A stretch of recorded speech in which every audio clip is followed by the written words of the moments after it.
अंतस प्रणाम। मैं स्मिता श्रीवास्तव आप सभी का बहुत बहुत स्वागत करती हूँ आज के कार्यक्रम।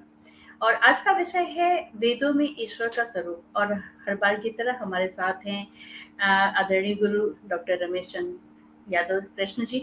बहुत बहुत स्वागत है। जय श्री कृष्ण गुरु जी, अंतस प्रणाम आपको। जय और आज के जय इस विषय को हम लोग शुरू करते हैं। थोड़ा विलंब हो गया, उसके लिए सभी से क्षमा।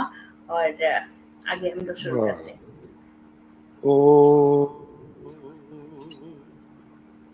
वेदाहं वेदं पुरुषं महान्तं वादित्यवर्णं तमसः परस्तात् तमेव विदित्वातिमृत्युमेत् नान्या पन्था विद्यते अयनायो शांति शांति। स्नेहमयी स्मिता जी, धर्म प्रेमी महानुभाव, माताओं बहनों प्यारे बच्चों, पिछली बार जिज्ञासा की थी स्मिता जी ने कि वेदों में मूर्ति पूजा होती थी या नहीं होती थी। उन्होंने ये भी जिज्ञासा की थी कि मैं भी वेद मंत्रों को समझना चाहती हूँ, वेद पढ़ना चाहती हूँ। बाद में मैंने उनको एक किताब का भी सुझाव दिया था, श्रुति सौरभ नाम है उसका, शिव कुमार शास्त्री जी की पुस्तक है, बहुत अच्छी। जो ज्यादातर जो प्रचार करने आते थे आर्य समाज में, मध्यम श्रेणी के जो बहुत बड़े विद्वान नहीं थे, वो प्रायः शिव कुमार शास्त्री जी के प्रवचनों को ही ये कह लो रट लिया करते थे, दोहरा दिया करते थे। हिंदी, अंग्रेजी, संस्कृत तीनों पर अधिकार था शास्त्री जी का। आप में से बहुत से आर्य समाजी बंधु हैं, वो श्रुति सौरभ नामक पुस्तक से परिचित होंगे। जब हम ईश्वर के स्वरूप की चर्चा करते हैं वेदों में, या ये प्रश्न आता है कि वेदों में मूर्ति पूजा थी या नहीं, तो निश्चित रूप से हम ये कह सकते हैं कि वैदिक युग में मूर्ति पूजा नहीं थी। एक बहुत प्रसिद्ध मंत्रांश है, जो बहुत बार शास्त्रार्थ हुआ है, न तस्य प्रतिमा अस्ति, उस परमात्मा की कोई प्रतिमा नहीं है। वैसे भी जब हम प्राचीन इतिहास पढ़ते हैं या शास्त्रों को पढ़ते हैं, तो जो ईश्वर का वर्णन है वो निराकार के रूप में ही अधिक है। जैसे हम प्रार्थना रोज करते हैं, ओम विश्वानि देव सवितरुदुरिता परासु यद भद्रम तन्नासु। हे प्रकाशवान परमात्मा, हम आपसे प्रार्थना करते हैं, हमारे जो दुर्गुण हैं, दुर्विचार हैं, उन्हें दूर कर दीजिए। जो शुभ प्रेरणाएं, शुभ कर्म हैं, वो हमें प्राप्त कराइए। दूसरा मंत्र आता है, ओम हिरण्यगर्भः समवर्तताग्रे भूतस्य जातः पतिरेकासीत् सदाधार पृथ्वीं द्यामुते वां कस्मै देवाय हविषा विधेम। तो कहते हैं वो जो हिरण्यगर्भ है, जिसके गर्भ में सारी सृष्टि है, सूर्य चंद्र है, समवर्तताग्रे जो सबसे पहला है, पतिरेकासीत् सदाधार पृथ्वीं द्यामुते वां जो सबको धारण किए हुए है, हम उस परमात्मा की उपासना करें, प्रार्थना करें, आराधना करें।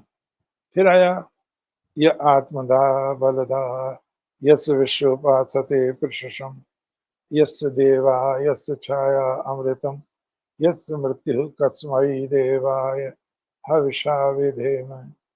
वो परमात्मा जो आत्मज्ञान का देने वाला है, बल का देने वाला है। यह आत्मदा बलदा यस्य विश्वोपासते प्रशम यस्य देवा यस्य छाया अमृतम, जिसकी उपासना करना धर्म है, जिसको स्मरण करना ही अमृत है, जिसको भुला देना ही मृत्यु का कारण है, स्वामी विवेकानंद जब हिंदू धर्म पर अपना निबंध पढ़ रहे थे, उस दिन स्वामी जी बोल नहीं रहे थे। 19 सितंबर को पढ़ रहे थे, लिख कर लाए थे वो निबंध। और तो भाषण है उनके, वो निबंध है। और उसका इतना प्रभाव हुआ था पब्लिक पे कि कई हजार आदमियों को प्रवेश ही नहीं मिला, लौट गए बेचारे। सुनना चाहते थे। और भाषण भी लंबा है, बड़ा भाषण है।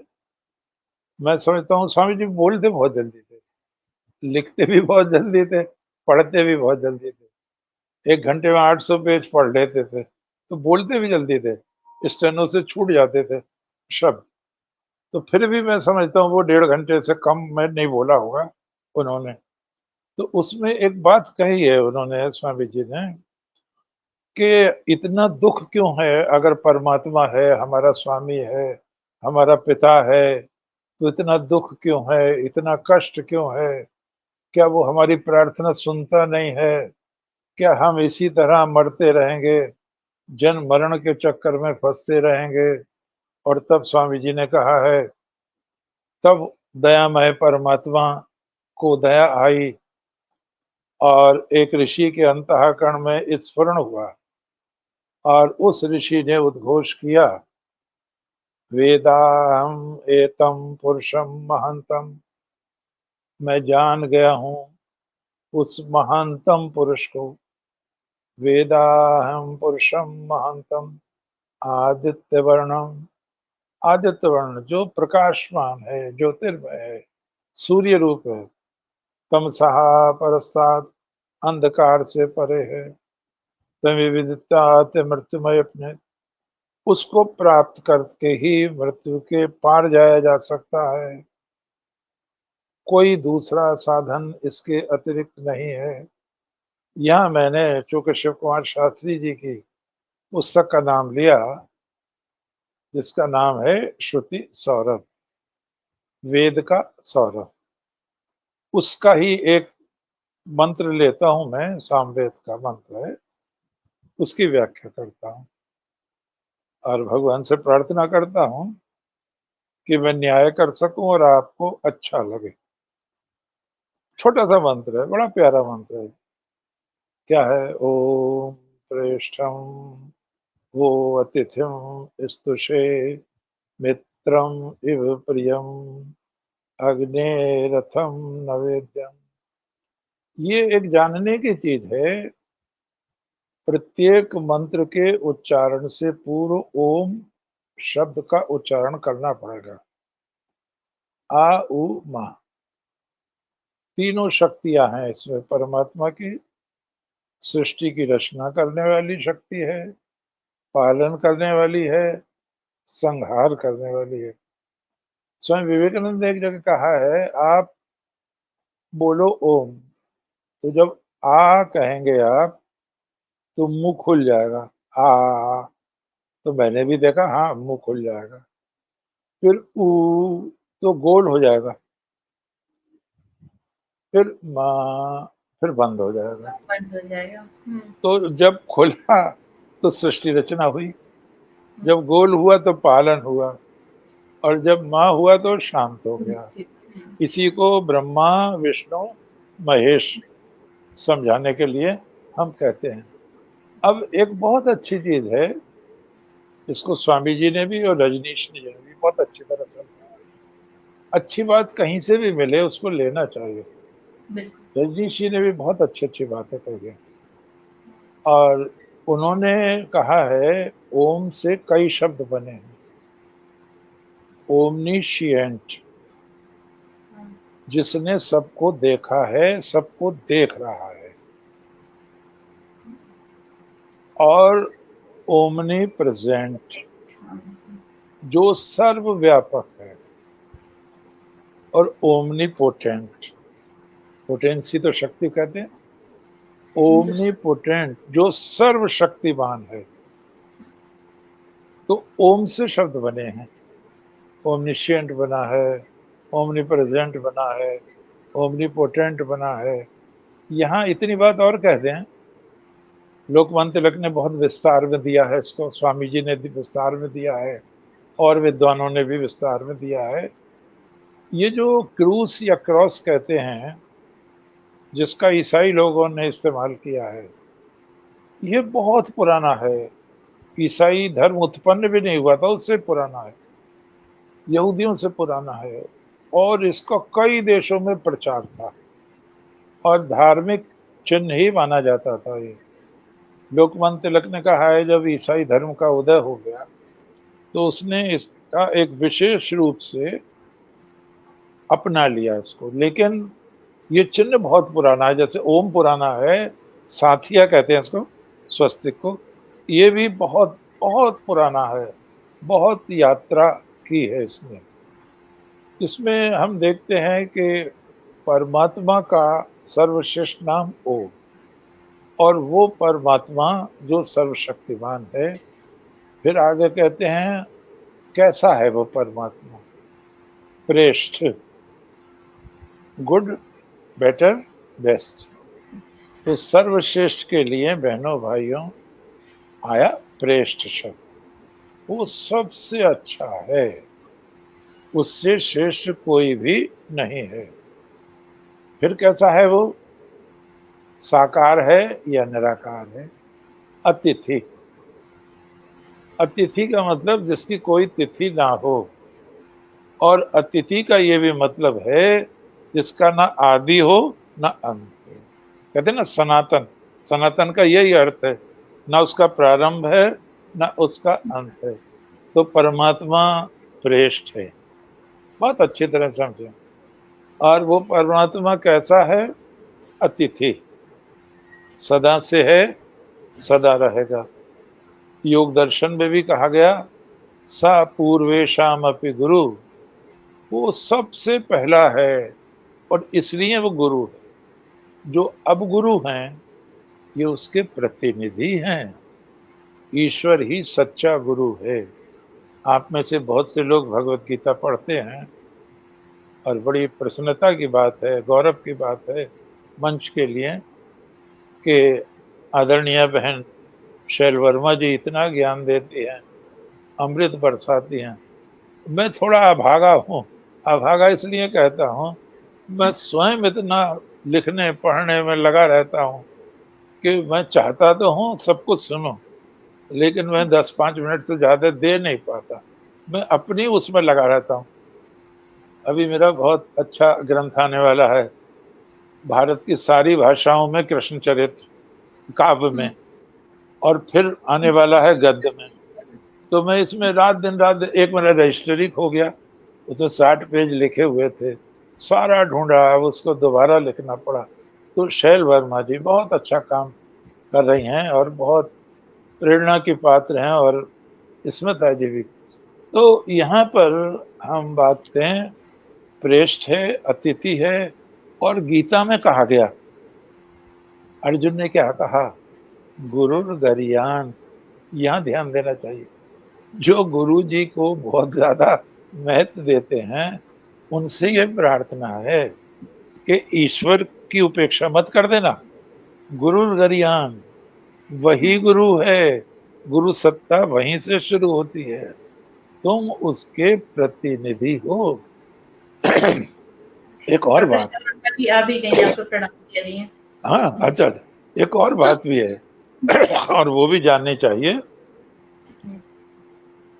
ये जो ब्रह्मसूत्र है भगवान व्यास का, वेदांत दर्शन, इसमें उन्होंने जीवन मुक्त, एक बार शैल वर्मा जी ही बोल रही थी जीवन मुक्ति पर, तो कुछ पूछ लिया था उन्होंने, चातक जी ने, फिर मुझसे भी पूछा, मैंने जो जवाब दिया स्मिता जी को वो गलत था।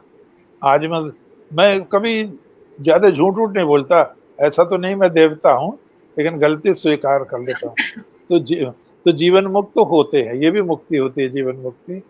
तो उसमें ये प्रश्न हुआ है कि जो आत्मा है, जिसको परमात्मा का साक्षात्कार हो गया है, जिसको तमाम सिद्धियां मिल गई हैं, तो उसको क्या नहीं मिला या क्या नहीं मिल सकता, ये जानने की चीज है।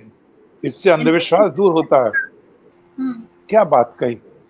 वो ये कहते हैं जगत व्यापार वर्जम, वो आत्मा जिसको अनेक सिद्धियां प्राप्त हो गई हैं, पानी पर चल सकता है, हवा में उड़ सकता है, मन की बात कह सकता है, रूई से हल्का हो सकता है, पर्वत से भारी हो सकता है, ऐसे समय में जहाँ फल नहीं है आपको वो फल उत्पन्न कर सकता है, आदि आदि। जब रामकृष्ण परमहंस जा रहे थे संसार से तो उन्होंने कहा नरेन, नरेन कहते थे, नरेन। हाँ। जब मैं साधना कर रहा था तो मुझे सिद्धियां मिली थी, मैंने तो उनका उपयोग कभी किया नहीं। क्या तू करेगा, तुझे दे जाऊं? तो स्वामी जी ने पूछा, गुरु जी क्या ईश्वर प्राप्ति में सहायक होंगे वो? ना, नहीं। दूर कर देंगे, ईश्वर नहीं। से दूर कर देंगे, बिल्कुल। तमाशे खूब दिखाएगा। अब किसी का नाम नहीं लेना चाहिए, आज एक दो हैं खूब तमाशे दिखा रहे हैं, पता नहीं वो कई एक के तो बंद हो गए। अरे भाई, ओहो हो जलेबी दिख रही हैं, भाई तुम जलेबी खाना, ओहो हो वहाँ ये हाँ, चूड़ियां कैसे दिख रही हैं। चटनी, तो लाल मुझे चटनी। बड़ा मुझे बड़ी हंसी आती है, क्या क्या नाटक लोग करते हैं। तो वहाँ बड़ा साफ कहा है, उसे हमें कभी नहीं भूलना चाहिए कि कोई भी जीवात्मा इतनी पुरस्कृत नहीं की जा सकती परमात्मा की तरफ से कि उसको 3 अधिकार दे दे वो। क्या? सृष्टि उत्पन्न करने का, सृष्टि के पालन करने का, सृष्टि के संचालन करने का। कहीं कहीं पुराणों में आया है कि विश्वामित्र नई सृष्टि रच रहे थे तप के बल पर, तो विवेकानंद जी ने कटाक्ष किया है कि क्या हस्ती है विश्वामित्र की, उस परमपिता परमात्मा के सामने एक कीट के समान, कीड़ा कहा उनको, उन्हें अधिकार है, मुझे अधिकार नहीं है कीड़ा कहने का, वो उस स्तर के व्यक्ति है। मैं बता रहा हूं कितना अध्ययन करते हैं लोग। तो स्वामी उन्होंने कहा है, भगवान व्यास ने, उसको जगत व्यापार वर्जम, ये वर्जित है उसके लिए, सृष्टि उत्पन्न नहीं कर सकता वो, सृष्टि पालन नहीं कर सकता, सृष्टि का संहार नहीं कर सकता। और ये तो हम और आप देख रहे हैं, चाहे जितने बड़े गुरु हैं, जब मृत्यु हो गई तो चले गए, उनकी जगह और आ गया, उनकी जगह और आ गया, उनकी जगह और आ गया।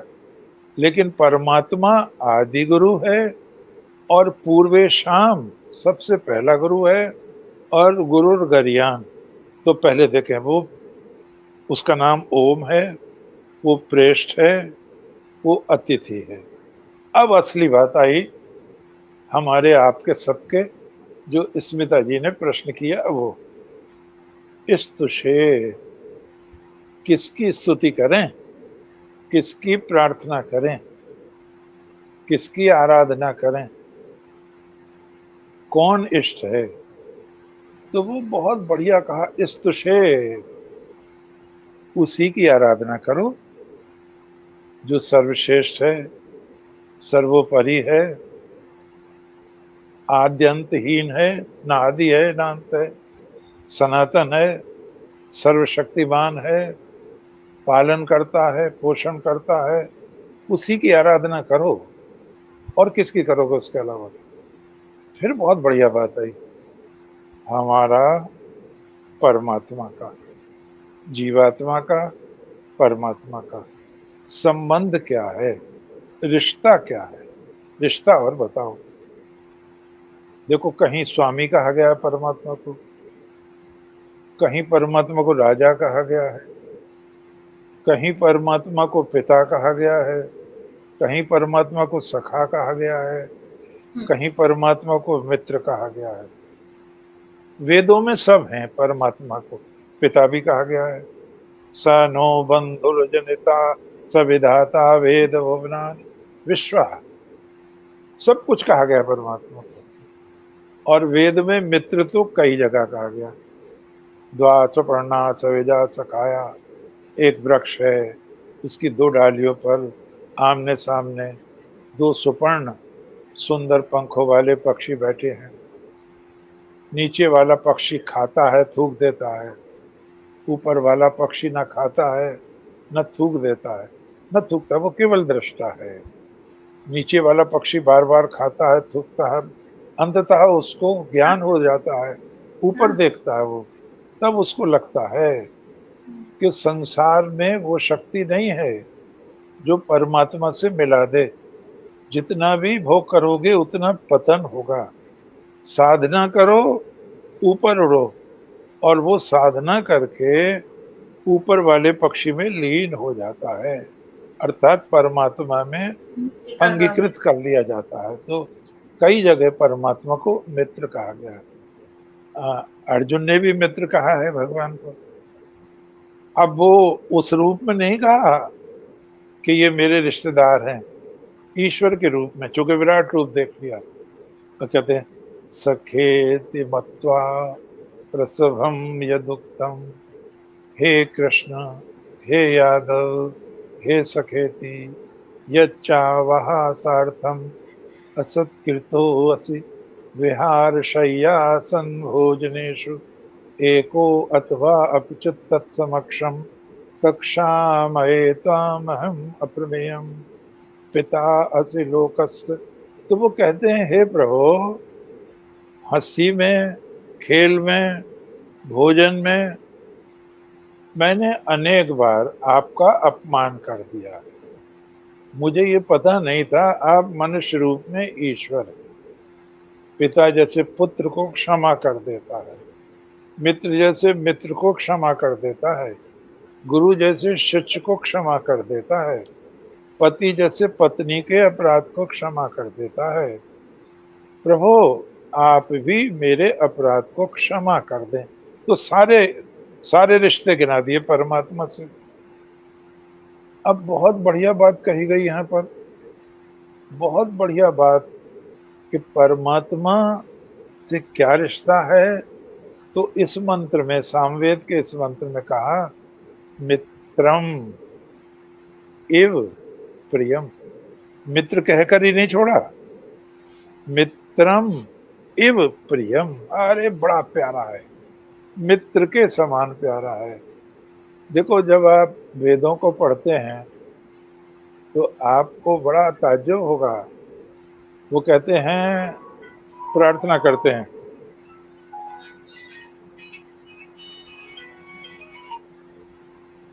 हाँ नाथ साहब, आ गया बच्चा। मैं भाषण दे रहा हूं, उस समय मैंने पुत्र वधु को सौंप दिया। सब ऊपर ले लो, ऊपर ले लो, मैं भाषण दे रहा हूं ऑनलाइन। और ये भी सब लोग उससे सुन उससे रहे कह दियो 1000 रुपए भी दे दिया उसको, और जो छपना है वो भी दे दिया। ठीक। हैं। अब आप वो ये एक, बात सभी को पता है कि 1000 रुपया आपने उसको दिया है।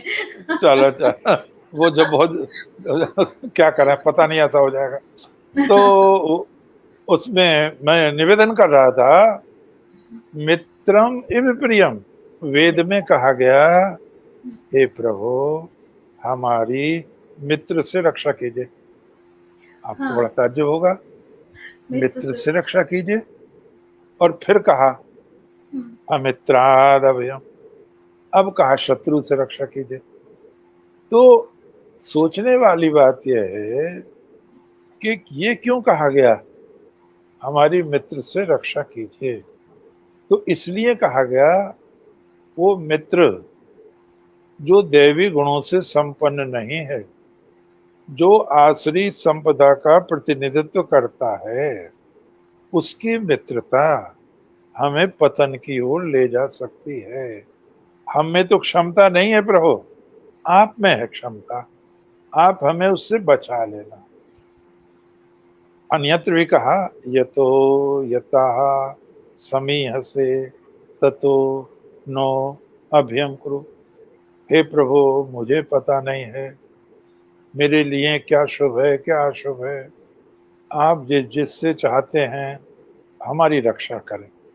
तो पहले मित्र इसलिए कहा गया कि वो मारीच तो नहीं है, मायावी तो नहीं है, राक्षस तो नहीं है, वेश तो नहीं बदल रखा। फिर कहा अमित्रादायम, शत्रु से तो सावधान रहते ही हैं। तो यहाँ कहा मित्रम इव प्रियम। बहुत लोगों ने अर्थ किए हैं, लेकिन सबसे अच्छा अर्थ माना जाता है महाराज भर्तृहरि का। अच्छा। पापा निवार्यति योजयते हिताय, गुह्यम गुहति च गुणान् प्रकटीकरोति, आपदगतं च न जहाति ददाति काले, सन्मित्रलक्षणम् इदं प्रवदन्ति संताः। पहला लक्षण बताया मित्र का, पापात निवार्यति, वो पाप से रक्षा करता है। और जिसको वेद में कहा मित्र से रक्षा करो, वो पाप से रक्षा नहीं करता, वो पाप में प्रवृत्त करता है। तो अच्छे मित्र की पहचान है पापात निवार्यति, हमें पापों से निवारण रखता है, दूर करता है। फिर योजयते हिताय, शुभ कार्यों के प्रति प्रेरित करता है। तीसरा लक्षण, गुणान प्रकटीकरोति, मित्र मित्र के गुणों की बहुत प्रशंसा करता है।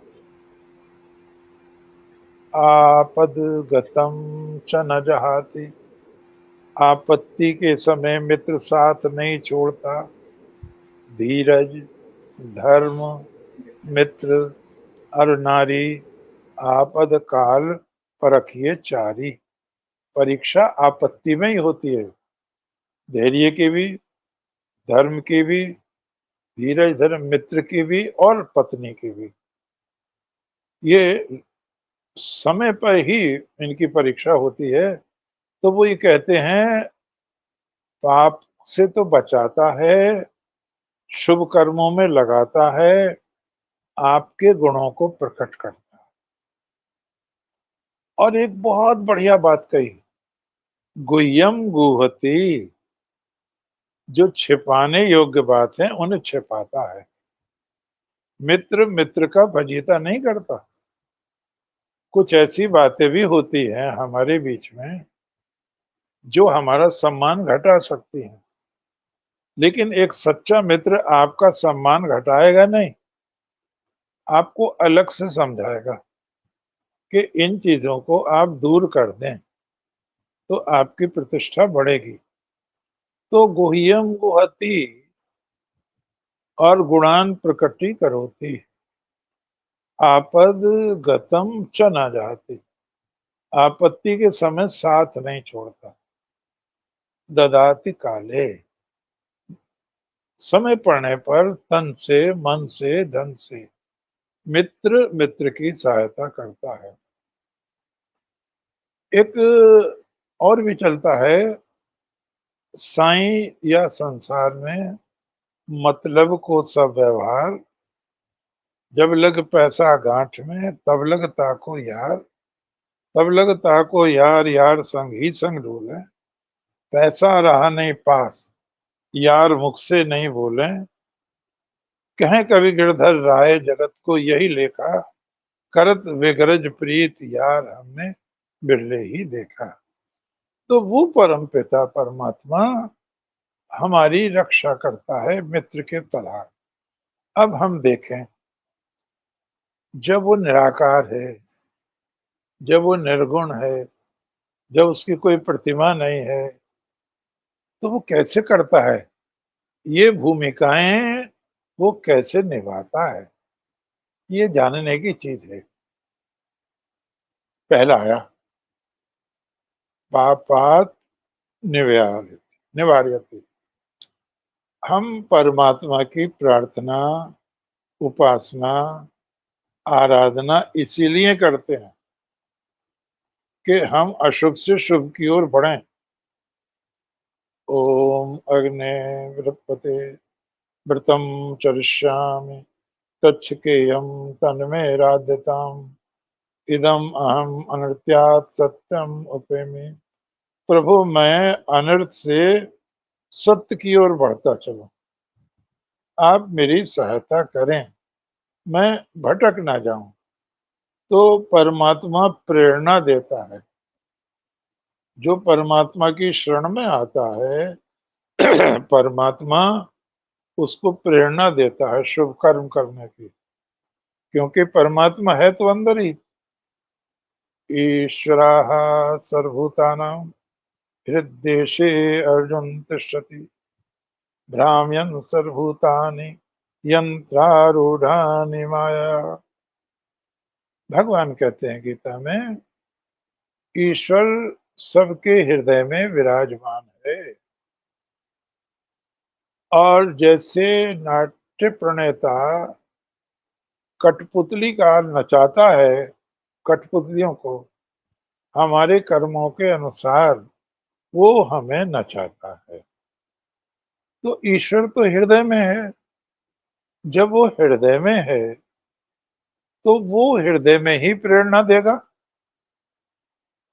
पापात निवार्यते। अब ध्यान दें, स्वामी दयानंद जी महाराज से ये पूछा गया, जब परमात्मा निराकार है तो हमें पाप से कैसे बचाता है? स्वामी जी महाराज ने क्या उत्तर दिया, वो विचारणीय है, जानने की चीज है। स्वामी जी ने कहा, जब कोई व्यक्ति बुरा कार्य करने चलता है तो कुछ प्रतिक्रियाएं होती हैं उसके अंतःकरण में। क्या? भय होता है उसको, कितना ही बलवान हो, भय होता है, संकोच होता है, यार क्या कहेगी दुनिया, लज्जा का अनुभव होता है। और इतने पर भी, ये वार्निंग है परमात्मा की अंतःकरण में, इतने पर भी यदि वो न संभले तो वो स्वयं ही अपनी नजर में मर जाता। तो निराकार परमात्मा बचा रहा है, भय पैदा कर रहा है, संकोच पैदा कर रहा है, लज्जा पैदा कर रहा है। आप थोड़ा उस चित्रण की ओर देखिए जो स्वामी जी महाराज, गोस्वामी जी महाराज ने किया। वो कहते हैं, जाके डर सुर असुर डराही, निशी न नींद दिन अन्न न खाही, सो दसीस स्वान की नाई, इत उत चितई चला बढ़ियाई। और कहा, इमि कुपंथ पग देत खगेसा, रह नहीं तेज तन बुद्धि बल लेसा। काकभूषण जी कह रहे हैं, हे गरुण जी महाराज, कितना ही बलवान हो, कितना ही बुद्धिमान हो, कितना ही ऐश्वर्यवान हो, यदि वो कुपंथ पर जा रहा है तो उसके ये प्रतिक्रियाएं होंगी। इमि कुपंथ पग देत खगेस, रह नहीं तेज, तेज नहीं रहेगा, बुद्धि बल लेशा, बुद्धि बल भी धोखा दे जाएगा, संतुलन बिगड़ेगा। और वो कहते हैं, मिसाल दी, गजब कर दिया। लोग कहते हैं वो ब्राह्मणों का पक्ष लेते थे, यहाँ तो ब्राह्मण को कुत्ता कह रहे हैं। पूरा रामचरितमानस ठीक से पढ़ना चाहिए। ब्राह्मण को कुत्ता कह रहे हैं, वेदज्ञ को कुत्ता कह रहे हैं, ऋषि का बेटा है, ऋषि का पोता है, खानदानी ऋषि है। मैं इधर है, एक जगह है धमोरा, धमोरा है बरेली के रास्ते में। मैं आर्य समाज में प्रवचन कर रहा था, तो वहाँ के एक स्वामी जी थे, सेवानंद जी नाम था। वो बोलते बालते नहीं थे, बहुत कम बोलते थे, लेकिन मुझ पर बड़ी कृपा करते थे। वो किसी का सुने ना सुने, मैं जब बोलता था तो पता नहीं कहीं से आके चुपचाप बैठ जाते थे, तो मुझे पूरा सुनते थे वो। तो मुझे भी अच्छा लगता था, कितना बड़ा विद्वान। तो एक दिन प्रवचन के बाद जो हम लोग अल्पाहार वगैरह कर रहे थे, तो वो देख गए। जब उन्होंने मुझे अकेला पाया तब आए, वो सबके सामने फजीता नहीं किया, अकेले आए। बोले, क्यों प्रोफेसर साहब, आपने क्या कहा था? रावण 4 वेद 6 वेदांगों का ज्ञाता था, तो मैंने कहा कोई गलती पकड़ ली इन्होंने आज। तो मैंने कहा ये आप ही लोग कहते हैं। तो बोले मुझे क्यों दोष दे रहे हो? मैं कहाँ कहता हूँ, मैं तो आपको समझाने आया हूँ। रावण वेद और वेदांगों का ज्ञाता नहीं है, शास्त्रों का, मैंने शास्त्र कह दिया था, 6 शास्त्र, जैसे हम्म। सांख्य है, न्याय है, योग है, हम्म। आदि आदि। वो 6 शास्त्रों का ज्ञाता नहीं है, 6 वेदांगों शास्त्र का। बाद में बने हैं। वो हाँ। वेदांगों का ज्ञाता है। हम्म। वेद पढ़ने के लिए वेद के 6 अंग पढ़ने पड़ते हैं, उनसे वेद मंत्र खुलता है। शिक्षा, कल्प, व्याकरण, ज्योतिष, छंद, निरुक्त। और यही उसके 10 सिर है रावण के। 4 वेद, 6 वेदांग, 6 ये वेदांग। ज्ञान के सिर है उसके। तो मुझे ये, मैंने उनको बड़ा धन्यवाद किया। मैंने यहाँ सुनाया तो विद्वान लोग कह रहे हम भी यही गलती करते थे। मैंने कहा बड़ी दूर जाके ये बात पता चली। तो यहीं पर आया, वो जो रावण है, इतने बड़े खानदान का बेटा, ब्राह्मण का बेटा, हम्म। कुत्ता हो गया। सो दसीस, हम्म। 4 वेद 6 वेदांगों का ज्ञाता है। सो दसीस, श्वान ओ। की नाई। अब श्वान कहा गोस्वामी जी ने। ओ 10 और श्वान कुत्ते को कहते हैं, अंग्रेजी में हंस को कहते हैं। कोई रावण का पक्षधर हो तो हंस बता देगा। तो कहते हैं इमी को पंथ पग देत खगेसा, रह नहीं तेज तन बुद्धि बल्लेसा, जाके डर सुर असुर डराही, निशिन नींद दिन अन्न न खाए, सो दसी श्वान की नाई। कुत्ते की तरह रसोई में जा रहा है। इत उत, देखो तस्वीर देखो, इत उत, चितई, देखता हुआ, बड़ी आई, चौकसी करता हुआ जा रहा है। इतना बलवान व्यक्ति डरता हुआ जा रहा है जब भगवती सीता का हरण करने जा रहा है। तो स्वामी दयानंद जी कहते हैं वो जो परमपिता परमात्मा निराकार है, मनुष्य के अंतःकरण में जब वो कोई गलत काम करने चलता है तो उसको चेतावनी देता है, भय होता है, संकोच होता है, लज्जा होती है। ये ईश्वर की आवाज है, इसको जानना चाहिए। अरे ये तो बहुत अच्छी तरह समझाया। अब वो कहते हैं पापात निवार्यति योज यते हिताय। तो वेद मंत्र में ही कहा गया, उन्होंने कहा विश्वानि देव सवितर दुरितानि परासुर, यद भद्रम तन्न आसुर। जो कल्याणकारी हो हमारे लिए उसको हमें प्राप्त कराइए, जो हमारे लिए कल्याणकारी हो। तो परमात्मा प्रेरक है, प्रेरणा देगा, उसकी शरण में आएंगे। आगे फिर कहा पापात योजते हिताय गुह्यम गुहति। खास बात, मित्र आपका सच्चा है या नहीं, इसकी पहचान ये होगी वो आपके पीठ पीछे आपकी बुराई तो नहीं करता। अगर वो आपकी प्रशंसा करता है तो मित्र है, बुराई करता है तो मित्र नहीं है। और इसको दिया भी उन्होंने। वो जो परमात्मा है जानता है जीवात्मा में कितनी कमियां हैं, कितना पाप है, कितना पुण्य है, लेकिन वो सबके सामने प्रकट नहीं करता। परमात्मा गुह्यम गुहति, अवसर देता है। स्वयं विवेकानंद जी महाराज ने कहा मैं बद्रीनाथ में जब गया तो मैंने वहां एक सन्यासी देखा और उनका चेहरा चमक रहा था सूर्य की तरह। मैं बड़ा प्रभावित हुआ। और स्वामी जी महाराज ने काली कमली वालों की बड़ी प्रशंसा की। स्वयं विवेकानंद में ये बड़ा गुण था, सबकी प्रशंसा करते थे वो। काली कमली वाले उन दिनों में भंडारे भोजन दवा देते थे, जब ये ना मोटर थी ना कुछ था। और मैंने उनका चित्र देखा वहाँ मथुरा में, हुँ, काली कमली वालों का बांके बिहारी मंदिर में रखा था। बड़े सुंदर थे काली कमली वाले संत। तो स्वामी जी ने वहाँ कहा कि मुस्लिम्स में मैंने भी उस संत करते हैं। हैं हाँ, जी, मुस्लिम भी उनकी पूजा करते हैं, उनको मानते हैं, हाँ, काली कमली तो वाले मैंने को। जो वहाँ देखा, स्वामी जी कह रहे बद्रीनाथ में एक संत को, तो मैं बड़ा प्रभावित हुआ। मैंने उनसे बात करने की कोशिश की, उन्होंने, वो भी मुझसे प्रभावित हुए।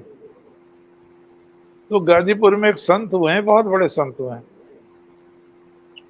पभारी बाबा, अच्छा, हवा का भक्षण करने वाले। उन्हें खाते हमारी पीते नहीं देख पाते थे लोग, हाँ, और गर्मी में भी तप करते रहते थे वो अग्नि जला के। स्वामी जी ने बहुत कोशिश की उनसे मिलने की, लेकिन दीवार में एक छेद बना हुआ था, वो दर्शन कर सकते थे, वो अंदर नहीं आने देते थे। तो उसने कहा स्वामी जी से, आपने पवारी बाबा का नाम सुना है?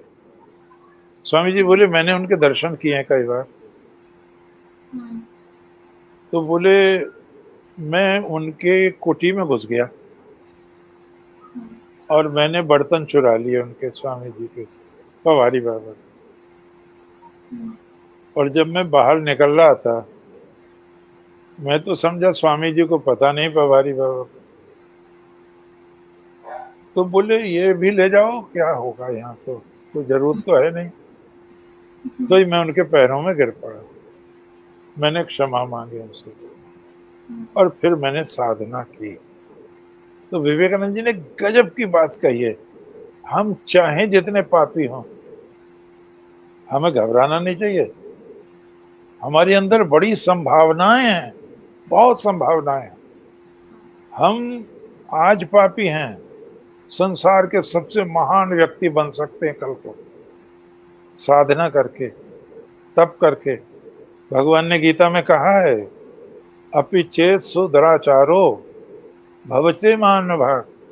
कितना ही दुराचारी हो, जो एक बार मेरी शरण में आ गया, वो महात्मा हो जाता है। ये आश्वासन है भगवान का, और यही चीजें तो हमें सिखाता है धर्म। घृणा मत करो, मार्गदर्शन करो, अच्छा करो उसको। तो यहाँ पर फिर वो बात आई, वो जो परम पिता परमात्मा है, छिपाने योग्य बातों को छिपाता है। गुणान प्रकटी करोति, गुणों को प्रकट करता है। एक थोड़ा सा उदाहरण देते हैं, कैसे गुणों को प्रकट करता है वो। स्वामी दयानंद जी महाराज कलकत्ता में गए, ये जानने की चीज है सबके लिए, दयानंद जी महाराज। और वो सन 1872 था, तो उनसे परमहंस रामकृष्ण मिलने आए, केशव चंद्र सेन मिलने आए, जो हिंदुस्तान के प्रथम ग्रेजुएट हैं, बंकिम चंद्र चट्टोपाध्याय, वंदे मातरम गीत है, वो मिलने आए। केशव चंद्र सेन मिलने आए, बड़े बड़े लोग मिलने आए, ईश्वर चंद्र विद्यासागर वगैरह। तो एक उदाहरण दें, आपके काम आएगा। रामकृष्ण परमहंस पर क्या प्रतिक्रिया पड़ी? लोग कहते हैं ना, वो मूर्ति पूजा का खंडन करते थे दयानंद, लेकिन उनके सामने तो मूर्ति पूजक स्वयं मौजूद थे, हुँ, उन्होंने उनसे कुछ नहीं कहा। बाद में परमहंस जी के शब्द हैं, मैं दयानंद सरस्वती से मिला, उनका वक्ष आरक्त वर्ण था, लाल था। उन्हें देखकर लगता था उन्हें कुछ शक्ति प्राप्त हुई है। वो जब बोलते थे तो ऐसा लगता था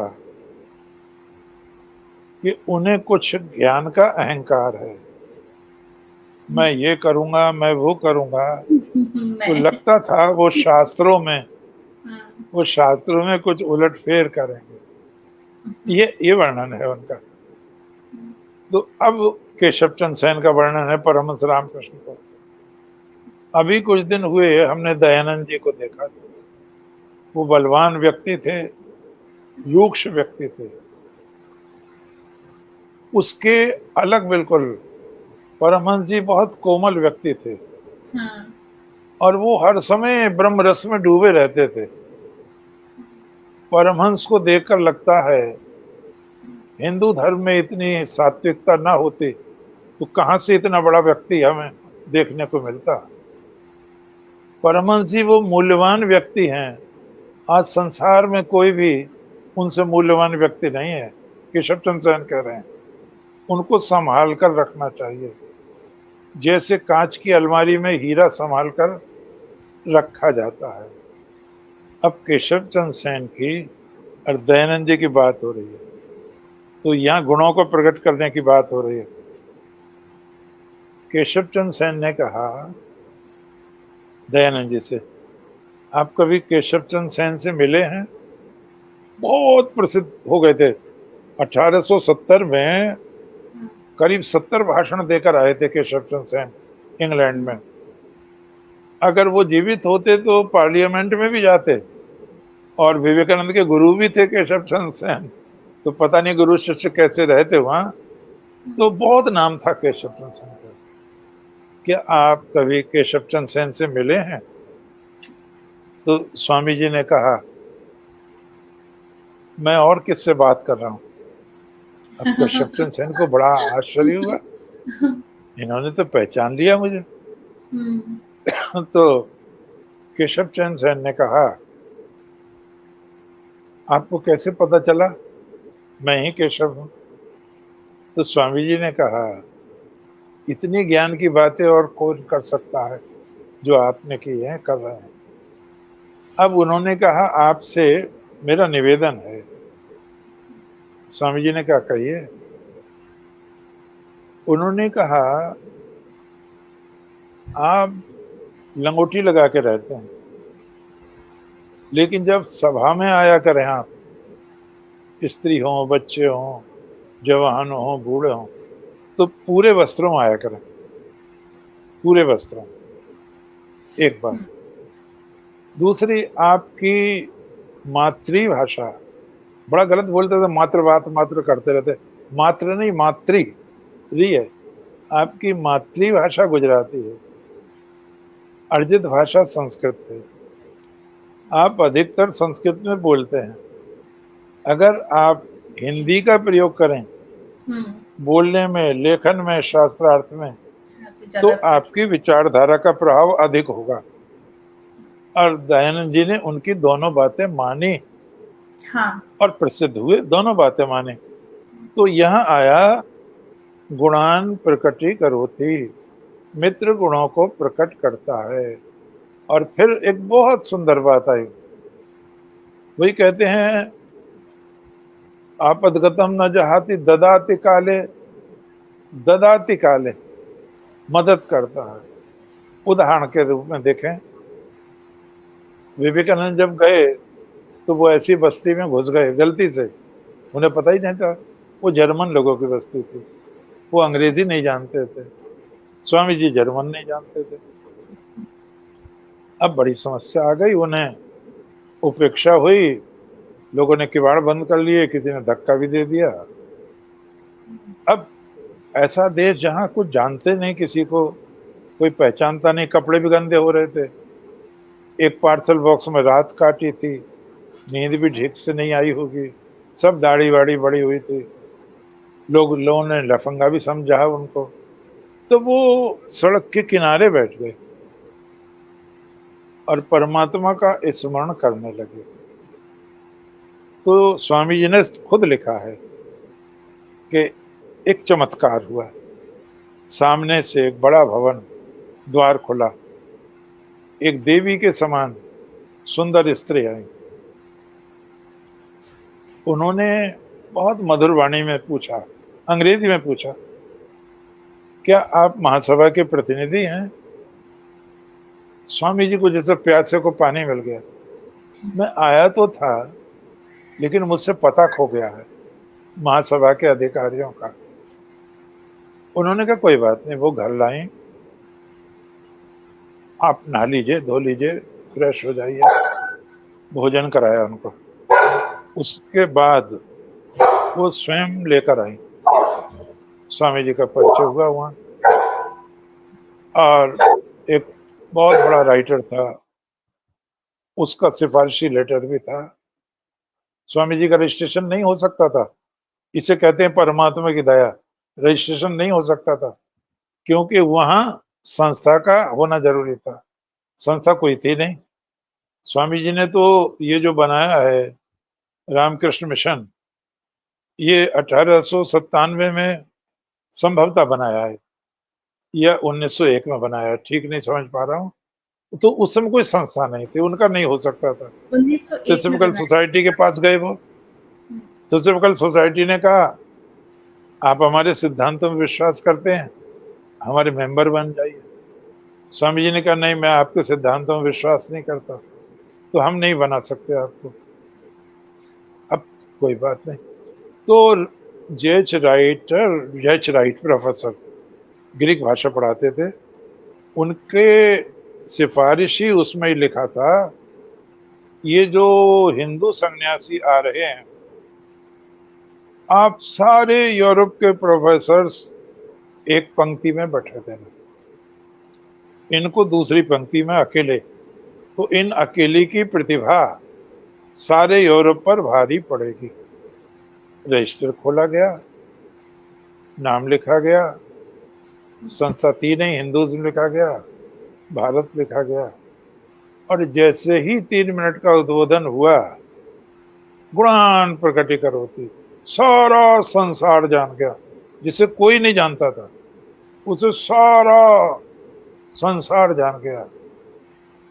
और शिकागो में आउटकट लग गए, लोग सैल्यूट करके चलने लगे और दर्शन को रुक जाते थे, लोग देखते थे। स्वामी जी कहीं जाते थे तो उन्हें देखने के लिए रुक जाते थे। तो गुणान प्रकटीकर होती, भगवान गुणों को प्रकट करता है। अब अंतिम बात कहें और समापन भी करें। आज देर से भी प्रारंभ किया था कुछ हुँ, कारणवश। वो कहते हैं कैसा है परमात्मा, कैसा है, अब बताओ कैसा है। तो वो कहते हैं अग्नि तेज स्वरूप है, सूर्य स्वरूप है, तमसा परस्तात् अंधकार से परे। यानी भगवान ने जब विराट रूप दिखाया अर्जुन को, तो वहां आया है दिव्य सूर्य सहस्र भवेद युगपत था, हजारों हजारों सूर्य एक साथ प्रज्वलित हो जाएं, तब भी शायद उनका प्रकाश भगवान के प्रकाश के समान नहीं होगा। तो वो प्रकाश स्वरूप है, अग्नि स्वरूप है, तेज स्वरूप है। और आगे शब्द आया बहनों रथम, वो रथ का काम करता है। रथ क्या काम करता है? यानी सवारी, जैसे बस है, कार है, रेल है, बैठाती है, जिसे जहां पहुंचना है वहां पहुंचाती है।